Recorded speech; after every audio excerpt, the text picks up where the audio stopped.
Hi friends, అందరికీ welcome to back my channel. Today episode ఏంటంటే milk పౌడర్తో చాలా tasty అయిన స్వీట్ అనమాట. అది ఎలా చేయాలో చూసేసండి. స్టవ్ వెలిగించి స్టవ్ పై ఒక వెజల్ పెట్టేసుకొని అందులో మిల్క్ యాడ్ చేసేసి కొన్ని వాటర్ కూడా యాడ్ చేసేయాలి. యాడ్ చేసిన తర్వాత షుగర్ యాడ్ చేసేసేయండి. యాడ్ చేసిన తర్వాత ఇలాచీ పౌడర్ కూడా మనం యాడ్ చేసి ఒక్కసారి కలిపేసుకోండి. కలిపేసుకున్న తర్వాత ఏంటంటే మరిగినాక మనం మిల్క్ పౌడర్ కూడా యాడ్ చేస్తూ కలిపేసుకోండి. కలిపేసుకున్న తర్వాత ఏంటంటే కింద మాడకుండా చూసేసుకోండి. ఈ స్వీట్ నేను ఆల్రెడీ ఒకసారి ట్రై చేశాను, చాలా టేస్టీగా వచ్చింది. మీరు కూడా ట్రై చేయండి, చాలా టేస్టీగా ఉంటుంది ఈ స్వీట్. అది తిక్కుగా రావాలి అన్నమాట. చాలా తిక్కుగా కలిపేసుకోండి, కొంచెం ఓపికతోని కలిపేసుకుంటూ ఉండండి. మనం గీ కూడా రెడీగా పెట్టేసుకోండి.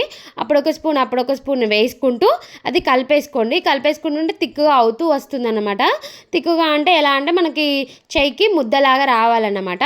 అలా వచ్చేదాకా మనం అది కలిపేసుకుంటూ ఉండాలి. అలా వచ్చినాక స్టవ్ ఆఫ్ చేసేసుకొని మనం ఏ షేప్లో కావాలంటే ఆ షేప్లో తీసుకొని ఆ స్వీట్ అనేది రెడీ చేసేసుకుంటే చాలా టేస్టీగా ఈ స్వీట్ రెడీ అయిపోతుంది. Okay guys, bye.